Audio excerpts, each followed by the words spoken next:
এবং সাদরে আপনারা আমাদের এই দাওয়াত কবুল করে আজকে এখানে এসেছেন। তো আমার তৃপ্তি মিটে নাই। আমি আসলে এই ছোট পরিসরে না, আরো বড় পরিসরে আগামীতে বসবো ইনশাআল্লাহ। একদম হল ভর্তি করে আমরা বসবো আশা করি। তো আজকে যারা এসেছেন তাদেরকে অভিনন্দন জানিয়েই কেন আমি আজকে এসেছি এ ব্যাপারে দুই একটি কথা বলতে চাই। ভেরি রাইটলি এই চার্চের যিনি সেক্রেটারি তিনি বলেছেন, সম্ভবত এটি আমাদের জীবনের প্রথম ইন্টারাকশন। আপনাদের সাথে বসা, কথা বলা, আপনাদেরকে জানার চেষ্টা করা, আমাদের কি উদ্দেশ্যে আমরা কাজ করি সেগুলো একটু জানানো। তো আমরা সংক্ষেপেই সব বলবো। যে কথাটা এখানে এসেছে যে আমরা আসলে এক জায়গা থেকেই সবার জন্ম হয়েছে। আমাদের গ্র্যান্ডফাদার একজনই, তিনি হচ্ছেন হযরত আদম আলাইহিসসালাম। মাদার একজনই, তিনি হাওয়া আলাইহিসসালাম। ইসলাম আল্লাহ তাআলার প্রেরিত সমস্ত প্রফেট যারা আছেন সবাইকে রেসপেক্ট করে এবং এটা আমাদের ইমানের অংশ। তারা আল্লাহর প্রফেট, তারা আল্লাহর মেসেঞ্জার, আল্লাহর পক্ষ থেকে বাণী নিয়ে এসেছিলেন, মানুষের কল্যাণের জন্য এসেছিলেন এবং আজীবন তারা মানুষের কল্যাণে কাজ করে বিদায় নিয়েছেন। এটা আমাদের ফেইথের অংশ। আমাদের ফেইথের বাড়তি একটা অংশ আছে, এটা শুধু আপনাদের রিলিজিয়নের সাথে রিলেটেড। এটি হচ্ছে যে দুনিয়ার শেষ প্রান্তে গিয়ে যখন মহাবিপর্যয় মানবতার মধ্যে বিশৃঙ্খলা দেখা দেবে, তখন হযরত ঈসা আলাইহিসসালাম আবার আসবেন দুনিয়ায়। অনলি নবী যিনি দুইবার দুনিয়ায় আসবেন, আর বাকি সকলের আগমন মাত্র একবার ঘটবে। এটা আমাদের কোরআনের বাণী। সো এই দিক থেকে সকল নবীর ব্যাপারে অবশ্যই আমাদের রেসপেক্ট আছে। আমরা যে নবীর ফলোয়ার তার ব্যাপারে রেসপেক্টের আমাদের কোনো কমতি নাই, কিন্তু এখানে ডাবল জায়গা। আমরা সেই কমিউনিটির সাথে আজকে বসেছি। এই বসাটা দেরিতে হলেও আমাদের জন্য সৌভাগ্য। বাংলাদেশ ছোট্ট একটি দেশ, এখানে 180 মিলিয়ন বা 18 কোটি মানুষ বসবাস করে। নারীরা আছেন, পুরুষরা আছেন। আমাদের এটা একটা সাজানো ফুলের বাগান। এই বাগানে বেসিক্যালি 4টা ধর্মের মানুষ আমরা এখানে বসবাস করি। আমরা মিলেমিশে বসবাস করব, এটি আমাদের সকলের চাহিদা। কিন্তু মাঝে মধ্যে কিছু উতুম পেছা আমাদের বাগানে ঢুকে যায়, ঢুকে আমাদের ফুলকে এলোমেলো করে দিতে চায়, আমাদের সৌন্দর্য ধ্বংস করতে চায়, আমাদের মিউচুয়াল হারমোনি বা পারস্পরিক যে সংহতি আমাদের আছে এটা নষ্ট করতে চায়। আমরা এটাকে তীব্রভাবে ঘৃণা করি এবং আমরা যুগের পর যুগ একসাথে বসবাস করছি। আমাদের সহকর্মীদেরকে আপনারা চিনেন।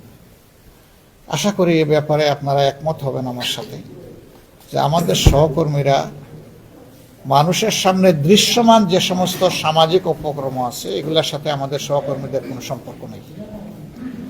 আমাদের লোকেরা চাঁদাবাজি করে, অন্যায়ভাবে কারো সম্পত্তি দখল করে, কারো ইজ্জতের উপরে হাত দেয় না, চুরি ডাকাতি করে না। আমাদের লোকেরা মানুষকে ধোঁকা দেয় না এবং কোনোভাবেই মানুষের উপর জুলুম করাকে নিজের জন্য হারাম মনে করে। তারপরে এই কথা আমি বলবো যে আমরা ফেরেশতা নই। আমাদেরও ভুলভ্রান্তি আছে। ভুলভ্রান্তি হলে কেউ আমাদেরকে ধরে দিলে আমরা তার কাছে কৃতজ্ঞ থাকি এবং সংশোধন করার চেষ্টা করি, কিন্তু এই ধরনের সামাজিক কোনো অপকর্মকে আমরা কখনো প্রশ্রয় দিই না। এটি আমাদের নীতি বিরুদ্ধ। 2 নম্বর হচ্ছে যে আল্লাহ খ্রিস্টান ধর্মের লোকদেরকে পয়দা করেছেন সেই একই আল্লাহ হিন্দু ধর্মের লোকদেরকে পয়দা করেছেন, সেই একই আল্লাহ বৌদ্ধ ধর্মের অনুসারী যারা তাদেরকে পয়দা করেছেন, সেই একই আল্লাহ মুসলমানদেরকে পয়দা করেছেন। আল্লাহর সূর্য থেকে সকলেই সমান ভাগ পায়, আসমান থেকে বৃষ্টি হলে সমান বেনিফিট পায়, আবার জমিনে কোনো বিপর্যয় সৃষ্টি হলে সবাই সমানভাবে ক্ষতিগ্রস্ত হয়। কাজে ভালো মন্দের আমরা কিন্তু অংশীদার। একটা সমাজে যখন আমাদের মধ্যে পারস্পরিক সংহতি, সৌহার্দ্য, ভালোবাসা, মানবতার সম্পর্ক থাকবে তখন সমাজটা অনেক ভালো হয়েছিল। মাঝে মধ্যে আমাদের দেশে এবং প্রায় সকল দেশে ধর্মীয় দিক থেকে যাদের সংখ্যাটা কম তারা বিভিন্নভাবে সংখ্যাগুরু যারা তাদের হাতে নির্যাতিত হন। আমরা নাগরিকদেরকে এই 2 ভাগে ভাগ করতে চাই না, আমরা এটার বিরোধী। আমাদের ফিলোসফি হচ্ছে যে প্রিয় দেশে যারাই এখানকার নাগরিক এটা জন্মসূত্রে হোক অথবা ডোমিসাইল্ড হোক, তাদের সকলের অধিকার সমান। এখানে ধর্মের ভিত্তিতে অধিকার ভাগাভাগি হবে না। মানুষের যে 4টি মৌলিক অধিকার রাষ্ট্রের কাছে আছে, এই 4 অধিকার সকলে সমানভাবে ভোগ করবে। একটা সন্তান জন্ম নেওয়ার পর সচ্ছল পরিবারের লোকেরা তাদের আর্থিক যোগান দিয়ে সন্তানকে মানুষ করবে, লেখাপড়া করাবে। কিন্তু যার আর্থিক যোগান দেওয়ার সঙ্গতি নাই, তার দায়িত্ব সরকারকে, রাষ্ট্রকে নিতে হবে। যদি রাষ্ট্র নেয়, রাষ্ট্রেরই কল্যাণ হবে, যদি না নেয়, রাষ্ট্রের অকল্যাণ হবে। কারণ এই মানব সন্তান যখন সুশিক্ষা থেকে বঞ্চিত হবে, তখন একদিন বড় বড় হাইরেজ বিল্ডিং এর দিকে তাকাবে আর বলবে, তুমিও মানুষ, আমিও মানুষ, তো আমার অবস্থা যেমন কেন? তখন তার মধ্যে কিন্তু বিদ্রোহের আগুন জ্বলে উঠবে, যে আমাকে ডেপ্রাইভ করে এই 20 তলা 34 তলা হয়েছে। সে কিন্তু আমাকে রেসপেক্ট করবে না, আমি যে 20 তলায় থাকি। সে আমাকে ঘৃণা করবে। তাকে ঘৃণা করতে আমি শিখিয়েছি, তার অধিকার আমি রাষ্ট্র দেইনি, সমাজ দেইনি বলে সে আমাকে আজকে ঘৃণা করছে। তাকে যদি মানুষ হিসাবে গণ্য করে আমরা তার মানবিক বিকাশে সহায়তা করতাম, তাহলে আজকে সে এই পর্যায়ে পৌঁছত না। আমি একবার আমাদের বস্তিগুলাতে একটা জরিপ চালিয়েছিলাম। 134টা বস্তিতে জরিপ চালায় কিছু ফাইন্ডিংস আমার সামনে আসলো। আমি দেখলাম যে সমাজের যত সন্ত্রাস, যত অপকর্ম 2 জায়গার মানুষ করে। এক হইল সবচেয়ে উচ্চশিক্ষিত যারা, তারা সন্ত্রাস করে কলম দিয়ে, ব্রেইন দিয়ে। আর যাদের কলমের জোর নাই, ব্রেইনের জোর নাই, তারা করে হাত দিয়ে। এবং এই অংশটা ম্যাক্সিমাম বের হয়ে আসে বস্তি থেকে। আসবে না কেন?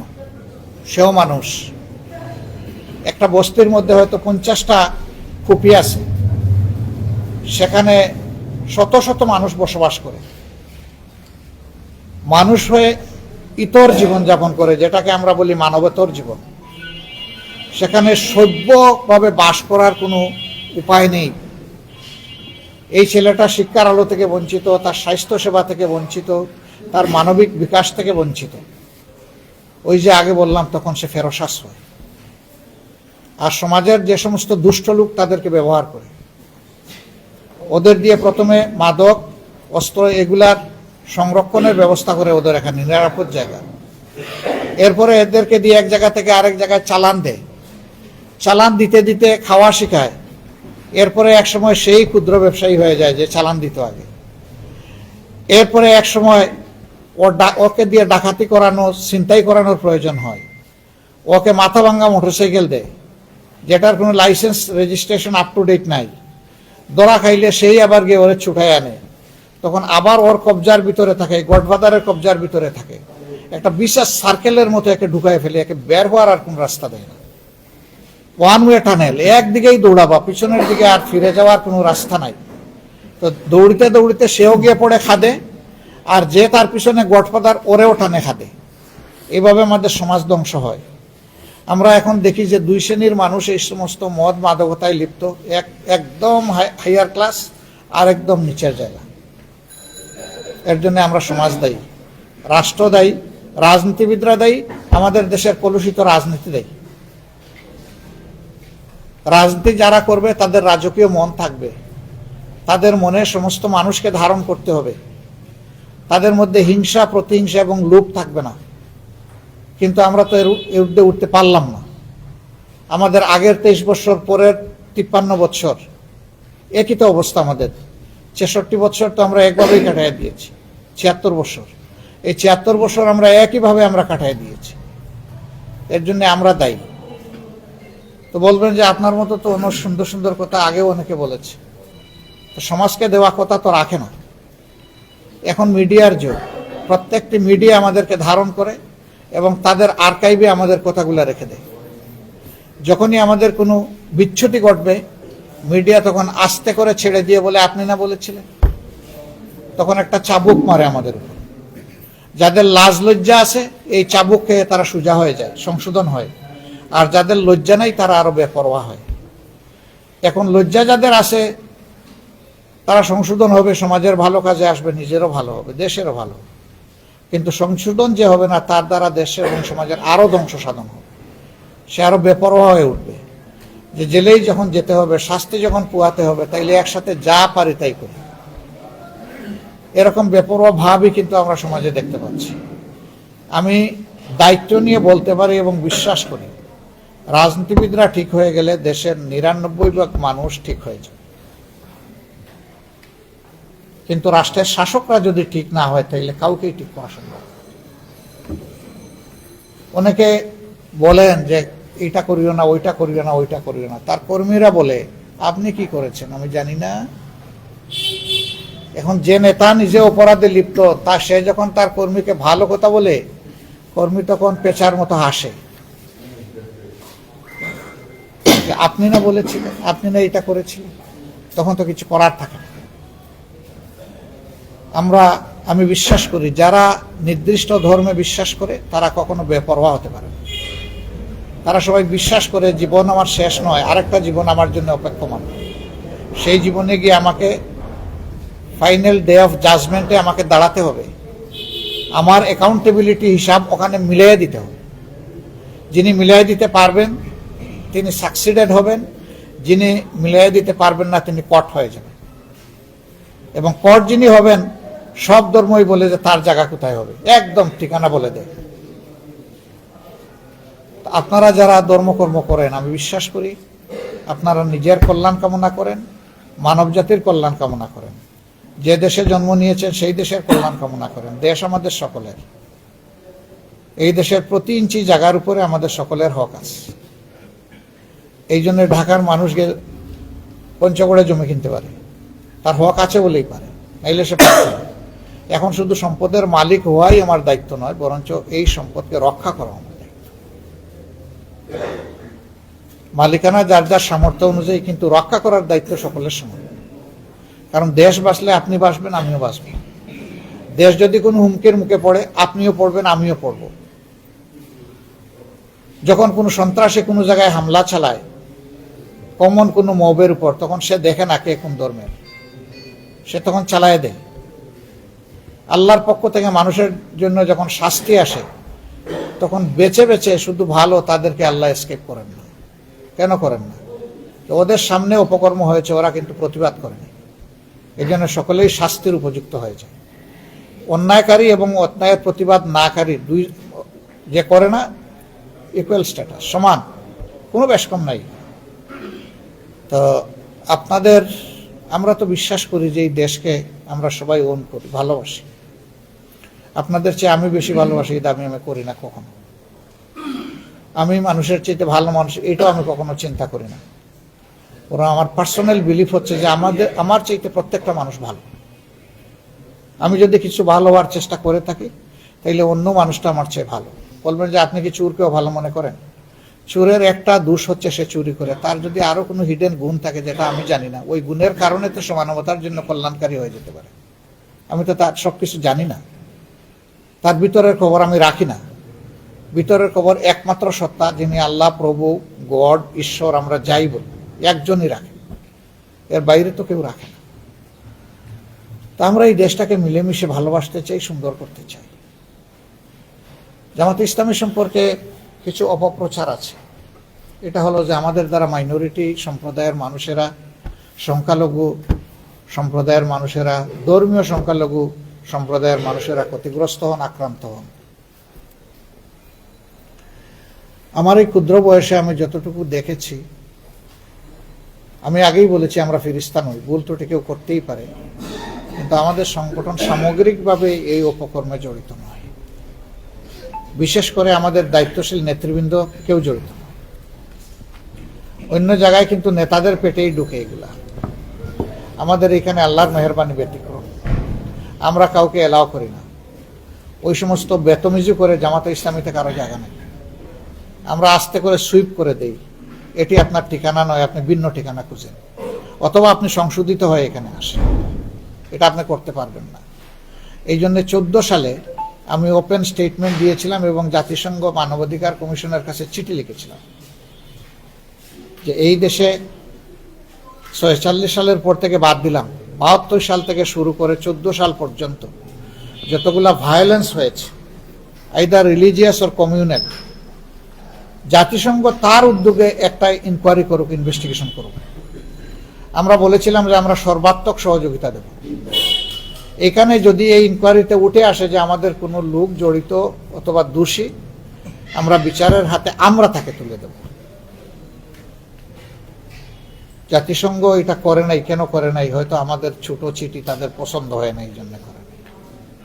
আমরা এই দেশের সরকারকেও বলেছিলাম আপনারা করেন, তবে আপনাদের একার করা আমরা মানব না। আপনারা মাল্টিনেশনাল অথরিটিকে এখানে এঙ্গেজ করতে হবে। দুনিয়ার কিছু মানবাধিকার সংস্থার হাতে এই দায়িত্ব দিয়ে দেন, তারা করুক।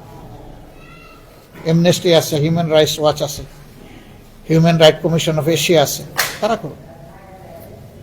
তারা করে দেখুক কোন দল কোন সংস্থা কতটুকু বাড়াবাড়ি করেছে। আমি সবসময় আমার বিভিন্ন ধর্মের ভাইদের সাথে যখনই দেখা হয় আমি বলি যে আপনারা সাহস একটু করেন, একটু করতে হবে। সাহস করে সাদাকে সাদা বলেন, কালোকে কালো বলেন। আমি কালো হলে আমাকেও ছাড়বেন না, আমারও ধরেন। আমার কোনো সহকর্মী কালো হলে ওরেও ছাড়বেন না, ওরেও ধরেন। কিন্তু কালোকে চাপিয়ে রাখবেন না। কালোকে চাপিয়ে রাখলে তো ও আলো কুচকুচো কালো হবে, আরো বেশি দুষ্টামি করবে। সে বুঝবে যে এই সমস্ত করার পরেও তার কিছু হয় না। আর যখন ব্লেম গেম খেলা হয়, আমাদের উপরে যখন ফেলে দেওয়া হয়, তখন ওরা হাসে দূর থেকে, যারা এগুলা করেছে, পারপিটেটর যারা, যে কাজ আমরা করলাম, যাচ্ছে ওদের দিকে, চালাও, অসুবিধা নেই। এই জন্যে শুধু এই ব্যাপার না, সমাজে এই ধরনের যত অপকর্ম হয় সবগুলার ক্ষেত্রে কোমর সোজা করে, বুক শক্ত করে আমাদেরকে কালোকে কালো বলতে হবে, সাদাকে সাদা বলতে হবে। যদি আমরা তা বলতে পারি, তাহলে এই সমাজের দুষ্টারা গুহায় আশ্রয় নিতে বাধ্য হবে। এরা সমাজের উপরে কোনো তাণ্ডব চালানোর সাহস করবে, এবং তখন আমরা সকলে মিলে ওদেরকে প্রতিরোধ করব। এখানে কোনো দলও দেখব না, ধর্ম দেখব না, সবাই সবার পাশে দাঁড়িয়ে যাব। একজনের উপরে আঘাত হলে সবাই বলবো যে আছে, তুমি এখানো, তোমার সাথে আমরা আছি, যে আঘাতপ্রাপ্ত হোক। আমরা তাকে আশ্বস্ত করব, শক্তি দিব। যদি এরকম একটা সমাজ আমরা বিল্ড আপ করতে পারি, এই সমাজ দুনিয়ার জন্য একটা উদাহরণ হবে। আমরা এরকম একটা সমাজ নির্মাণের স্বপ্ন দেখি। আমার এই কথাগুলো আপনারা রেকর্ড করে রাখেন, আমার কোনো আপত্তি নেই। এর কোনো বিচ্যুতি দেখলে আমাকে, আমার সংগঠনকে ধরবেন, ধরে বলবেন যে আপনি না এত মজার মজার কথা বলেছিলেন, এটা কি করলেন, এটা আপনার সংগঠন কি করলো, আপনিই বা কি করলেন। আমরা আপনাদের কাছে কৃতজ্ঞ হব আমাদেরকে শক্ত করে ধরার জন্য। আর যদি আমাদের কাজগুলো মনে হয় যে মানবতার পক্ষে, হিংসা বিদ্বেষের ঊর্ধ্বে, উদারতা এবং ভালোবাসা নিয়ে মানুষের সমন্বয় সম্মিলন গঠানোর জন্য, তাহলে অবশ্যই আমরা আপনাদের ভালোবাসা প্রত্যাশা করব, আপনাদের শুভকামনা আশা করব, আপনাদের সহযোগিতা প্রত্যাশা করব। ভালো কাজে আমরা পরস্পরের পাশে থাকবো, একসাথে চলবো ইনশাআল্লাহ। আমরা এই দাবি নিয়েই আজকে মূলত আপনাদের কাছে এসেছি। এখন আপনারা মন খুলে আমাদেরকে পরামর্শ দিন, প্রিয় দেশকে আরও সুন্দর, এই সমাজকে আরও বেশি বিকশিত করার জন্য, আমাদের প্রত্যেকটা শিশুকে আমরা যাতে এই দেশের যোগ্য নাগরিক হিসেবে গড়ে তুলতে পারি, এই সব বিষয় সামনে রেখে ন্যায় বিচার যাতে প্রতিষ্ঠিত হয়, ডিসপ্যারিটি বা বৈষম্য যাতে না থাকে, এর জন্যে একটা সংগঠন হিসাবে আমরা কি করতে পারি, আমাদেরকে আপনারা একটু পরামর্শ দিয়ে সাহায্য করুন। আমরা আপনাদের কাছে কৃতজ্ঞ থাকব, এবং আমরা আশা করব যে আজকের এই পরামর্শ দেওয়া শুরু হলো, এটা যেন শেষ না হয়। আমাদের চলার পথ এখন থেকে হাতে হাত ধরে হবে ইনশাআল্লাহ, এবং আপনাদের অব্যাহত পরামর্শ সহযোগিতা আমরা চাইতেই থাকি। দেশের স্বার্থে, মানবতার স্বার্থে আমাদেরকে আপনারা সহযোগিতা করবেন, এবং যখন আমাদেরকে আপনাদের ভালো লাগবে তখন আমাদের জন্য একটু দোয়া করবেন। আপনারা যদি আমাদের সাথে অংশগ্রহণ করতে চান, দরজা খুলে আপনাদেরকে বুকে জড়ায় ধরব, কোনো সমস্যা নেই। আমাদের ধর্ম আপনাদের গ্রহণ করতে হবে না, আপনার ধর্ম আপনি নিরাপত্তার সাথে পালন করবেন। আমি চওড়া গলায় সবসময় বলি, নিশ্চয়ই কিছু কনসার্ন, কিছু উদ্বেগ আছে বলেই তো বিভিন্ন সময় গির্জা, মন্দির এগুলো আমাদের পাহারা দিতে হয়। আমরা এমন একটা দেশ গড়তে চাই যেখানে মসজিদও পাহারা দেওয়া লাগবে না, গির্জাও পাহারা দেওয়া লাগবে। সেই নিরাপত্তা আমরা এসার্ট করতে চাই, নিশ্চিত করতে চাই। তা আপনাদের কাছ থেকে এখন কথা শুনবো। আমাদের বোনেরা আছেন, ভাইয়েরা আছেন, আপনারা খোলা মনে আজকে কথা বলবেন। আমি শুনতে এসেছি, সময় বেশি নিয়েছি বলে দুঃখিত, আমাকে ক্ষমা করবেন। সবাইকে ধন্যবাদ।